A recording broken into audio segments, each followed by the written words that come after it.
Salut à tous, je l'ai reçu. Le Red Tail de Club M au 1,72. Session numéro 2, Red Tail. Cette fameuse maquette qui manquait. Je vous ai présenté le Hammerhead il y a longtemps, avec la maquette plastique du Red Tail, avec la maquette plastique du Swordfish, que je vous ai présenté il y a peu également. Voici enfin le Red Tail. Je pourrais encore chasser le Bebop, mais le Bebop je ne l'ai jamais vu passer, c'est du 1,550. Bon, il m'intéresse quand même beaucoup moins. J'ai eu un boule de malade, je l'ai chopé à 12 000 yens sur Mandarake. La boîte était abîmée, ils ont dit, voilà, donc il y a quelques taches là, voilà, ça c'est le retail price initial, 12 800 yens. Voilà, donc une boîte abîmée au Japon, ben parfois ça donne ça. Il n'y a rien d'autre de plus sur cette boîte. On va donc ouvrir et je vais vous montrer un peu. Eh bien, ce qu'est un Red Tail en résine, je n'ai pas été chercher le Red Tail en plastique pour comparer. Ce sera plus sympa de le faire éventuellement une fois monté, si je conserve les éditions plastiques. Ce qui est incertain, c'est Bill, il m'en voudrait, surtout pour le Swordfish. Mais on a le temps d'en reparler. Voilà. On a des éléments avec les couleurs. La liste du matériel, ne rien mancher dans cette maquette parce que sinon on ne peut pas la monter. Et ensuite commence l'assemblage, beaucoup plus détaillé que celui du Bandai. On a les trains d'atterrissage. On a un cockpit complet. On a les canons complets. Voilà, qui sont avec plus de pièces que sur le Bandai. On a ici la suspension du cockpit. On rassemble le tout, le moteur. Hop, le petit déquet.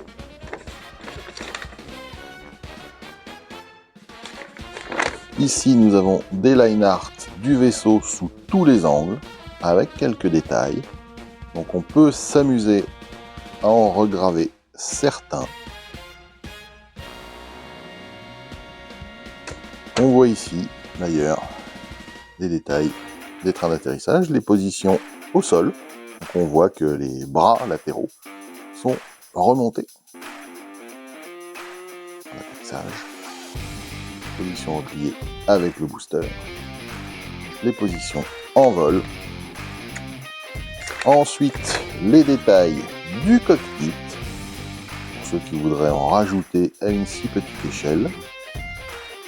Voilà. La clé de contact. L'ordinateur de bord allumé. Ici, détails sur Faye. Voilà. Quelques poses assez iconiques. Et derrière, la liste des pièces. Oui. Nous avons des pièces en résine, des pièces en métal blanc, des pièces en vinyle. Et ces pièces-là en vinyle sont en fait du thermoformé, mais ça reste fini. Voilà pour la notice. Oui, c'était bien protégé. Nous avons donc le cockpit en thermoformé. Et nous avons ensuite un sachet de pièces résine qui n'avait jamais été ouvert jusqu'à présent et que je vais ouvrir avec vous. La résine, pas que de résine. Voilà les pièces en vinyle souple. Voilà. Nous avons ici des tiges en métal. Et oui, il faut fabriquer les canons sur celle-ci. Les pièces en métal blanc. Alors attention, c'est un métal qui est quand même très malléable.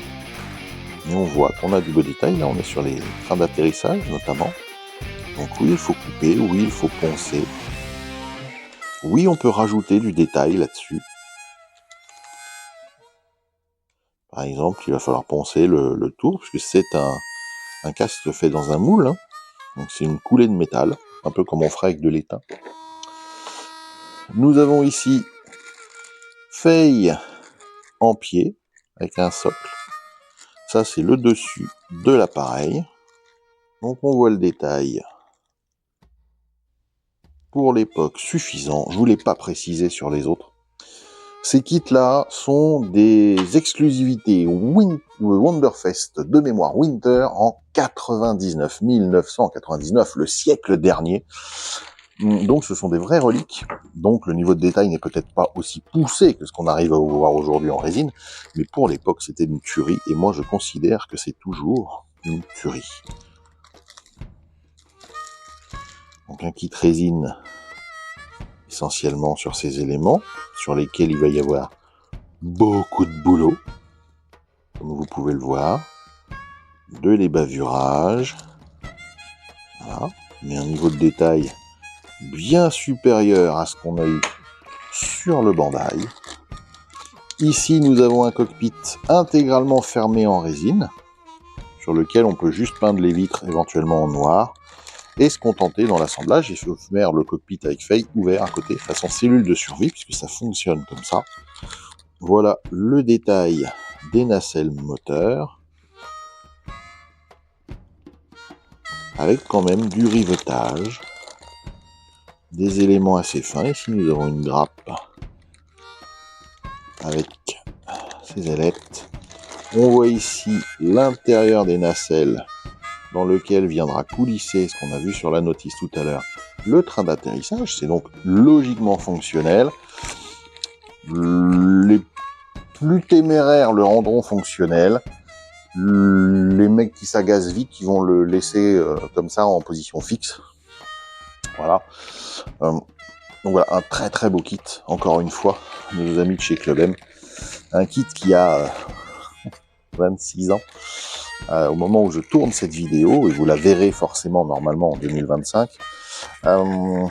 Pour la petite histoire, j'ai donc emmené ces kits en expo au Japan Tour Festival pour la venue du Kara Designer de Cowboy Bebop. Et j'espère qu'il aura plaisir à retrouver des éléments ici qu'il n'a pas forcément beaucoup vu, même au Japon, puisque le tirage étant un exclu Wonderfest de l'époque était forcément extrêmement limité. Donc c'est des choses qui ne sont pas courantes. Je suis totalement content de pouvoir vous les montrer.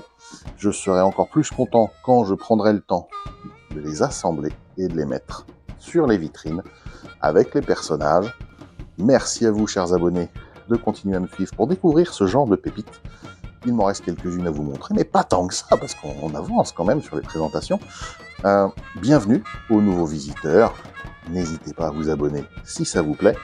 Moi, je vous dis à bientôt pour une autre petite pépite sur Cowboy Bebop. Ciao, ciao!